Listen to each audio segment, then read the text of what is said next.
Hi hello నమస్తే welcome to VL media. నేను మీ విజయలక్ష్మి. ఈరోజైతే మనం విజయనగరం జిల్లా నెల్లిమర్ల మండలం బోరాడపేట గ్రామం అయితే రావడం జరిగింది. ఒక 15 రోజుల క్రితం సన్యాసరావు అనే అతనైతే గుండెపోటుతో మరణించడం జరిగింది. కరోనా తర్వాత అయితే చాలామంది ఈ గుండెపోటుతో మరణించడం వాళ్ళ కుటుంబం అయితే చాలా చిన్నాభిన్నం అవుతుంది అనే చెప్పాలి. ఎందుకంటే కుటుంబానికి పెద్ద దిక్కు అయిన వారు ఈ విధంగా లేకుండా పోవడం, దాన్ని జీర్ణించుకోలేకపోవడం ఒక ఎత్తు అయితే, కుటుంబానికి వండి పెట్టుకుంటూ ఉన్నటువంటి మహిళలకైతే చాలా భారము, తీరని లోటనే చెప్పుకోవాలన్నమాట. ఇక్కడ కూడా అదే పరిస్థితి.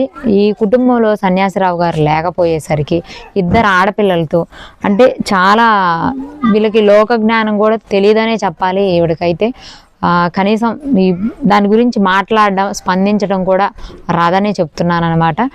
అటువంటి వాళ్ళకి ఇద్దరు ఆడపిల్లల బాధ్యతలు చూసుకోలేని పరిస్థితులు అయితే ఉన్నారు. ఎవరైనా కానీ ఈ వీడియో చూసే వాళ్ళైతే దాతలు ముందుకు వీళ్ళు ఇల్లు కూడా చూడొచ్చు. ఒకే ఇంట్లో ఇటువైపు అయితే 2 రూమ్స్ ఒకరు, ఇంకొక 2 రూముల్లో అయితే ఇంకొక ఫ్యామిలీ, 4 రూముల్లో ఈ విధంగా అడ్జస్ట్ అయి ఉంటున్నారు ఈ ఊర్లోనే. మీరు చెప్పండి అమ్మ, ఎప్పుడు చనిపోయారు, అసలుకి ఏమైంది? శుక్రవారం నాడు ఉదయాన్నే టీ తాగాడు. టీ తాగేసి చివరికి అదే మామూలు చెరువుకని వెళ్ళారు. చెరువుకని వెళ్తే అక్కడ పడిపోయే మామూలుగా ఉండిపోయాడు. ఉండిపోతే అక్కడ ఉన్న వాళ్ళందరూ చూశారు. ఏమైందని తీసుకొచ్చి ఆర్ఎంపీ డాక్టర్ని తీసుకొచ్చాము. తీసుకొచ్చేసరికి నాకు నడుము నొప్పి వచ్చేస్తుంది, నేను చచ్చిపోతాను, నేను బతకను అనే మాట 2 మాట్లాడాడు. అలా ప్రాణాలు ఒగ్గేశాడు. ఏం పనులు వెళ్తా అంటారండి? అంటే బాగా కూలి పనులుగా చేస్తాం. ఎక్కడైనా ఏ కూలి పనికి రమ్మంటే ఆ కూలి పనికి వెళ్ళిపోతారు అతను. ఓకే. మీ తోడుకోళ్ళు ఈవిడ కూడా కూలి పనే, ఇద్దరు కూలి పని చేసుకుంటారు. ఓకే. ఇప్పుడు మీకు అంటే ఎటువంటి న్యాయం కావాలి, అసలు ఏం కోరుకుంటున్నారు? ఎటువంటి న్యాయం చేసినా మంచిదే, అందరు కూడా వచ్చి సహకరించినా మంచిదే, పాపను చదివించినా ఎవరు వచ్చినా మంచిదే. ఓకే.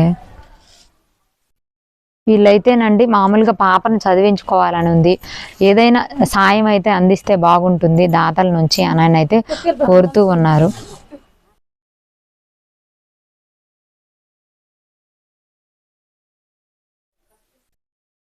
మళ్ళీ ఇక్కడ నుంచి ఒక ఫ్యామిలీ ఉంటున్నారు ఈ 2 రూముల్లోనే. ఇటువైపు నుంచి ఒక కిచెను, ఒక బెడ్రూమ్.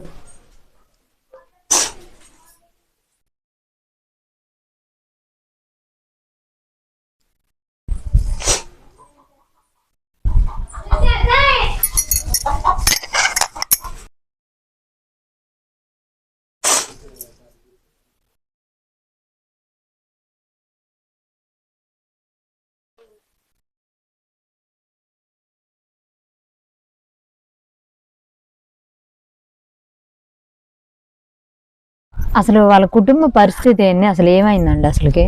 అతను అయితే సడన్ చనిపోడమ్మా. పరిస్థితి అయితే మాత్రం బాగలేదు. వాళ్ళు ఉన్నప్పుడు కూడా కూలి బతికైనా ఇబ్బందే. ఇప్పుడు అతను చనిపోవడం మరి ఆ కుటుంబానికి ఏంటి ఆస్కారం లేదు. ఓకే. అంటే కూలి పనులు అందరూ చేసుకుంటున్నారు కదా, మరి వాళ్ళకి ఎందుకు ఇబ్బందిగా ఉండేది? ఏంటండి ఇబ్బంది అంటే అతను మరి ఇబ్బంది అంటే మరి పిల్లలు ఇద్దరు ఆడపిల్లలు ఇలా సడన్ చనిపోవడం వల్ల మరి ఏటి ఆ 2 రూములు తప్ప వాళ్ళకి ఏటి ఆస్కారం లేదు, ఇంకొప్పే ఉన్నదే. ఓకే. ఎవరైనా దయచేసి ఎవరికి పొందిన సాయం వాళ్ళు చేస్తే మంచిదే. ఓకే. అంటే చిన్న పాప అయితే ఇంటర్మీడియట్ చదువుతుంది, ఎవరైనా చదివించడానికి వస్తే బాగుంటుంది అని అయితే ఇక్కడ అందరూ ఈ వీధి అంతా కూడా అండి మహిళలు, మామూలుగా మన పక్కన వాళ్ళు ఏదైనా ఉంటేనే ఉంటారు, కానీ ఇక్కడ అందరం కూడా ఆలుగురు నుండి ఆలోచిస్తామండి. అందరూ ఇదే కాదు, మా ఊరందరూ కూడా అతను ఇలాగ అయిపోవడం, వాళ్ళ కుటుంబం ఇలాగ అయిపోవడం అయితే ఊర్లో అందరికీ బాధగా ఉంది. అందరికీ కూడా ఆలుగురు నుండి అయితే బాధగా ఉందండి. మా ఊర్లో ఏంటి, మా వీధిలో వేటి అందరికి కూడా ఆలుగురు నుండి అయితే బాధగా ఉంది. ఏంటి ఆ సన్యాసరావు గారు లేరు కదా, వాళ్ళ కుటుంబం ఇలాగ అయిపోయిందని బాధగా అనిపిస్తుంది. ఓకే. చూసారు కదండి, ఆ చిన్నమ్మాయి చదువుకోవడానికి ఎవరైనా కానీ దాతలు ముందుకొచ్చి పై చదువులు చదువుకునే సహకారం అందించాలని అయితే, ఆ కుటుంబాన్ని ముందుకు నడిపించాలని అయితే కోరుకుంటూ ఉన్నారు. ఈ వీధిలో వాళ్ళు కానీ ఈ ఊర్లో వాళ్ళు కానీ వాళ్ళకి తగినంత సాయం అయితే చేస్తూనే ఉన్నారు ఆ కుటుంబానికైతే అని చెప్తూ ఉన్నారు. 10 మంది సాయం చేసినా కావాలండి. చిన్న అమ్మాయిని చదివించుకోవాలండి.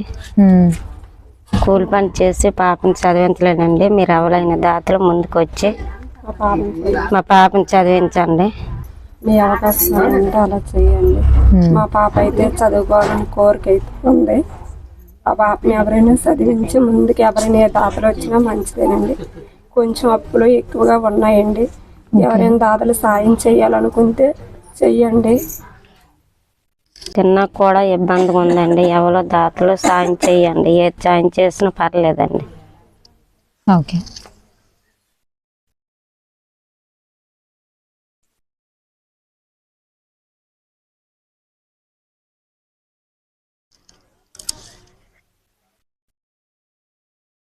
చూశారు కదండి, ఎవరైనా దాతలు స్పందించి వారికి కావాల్సినటువంటి ఏవైనా కానీ మీ చిన్న సాయమే వాళ్ళకి చాలా చేయూతనైతే ఇచ్చిద్దనే చెప్పాలన్నమాట. కాబట్టి ఎవరైనా దాతలు స్పందించి ముందుకు రావాలని అయితే కోరుకుంటున్నాను.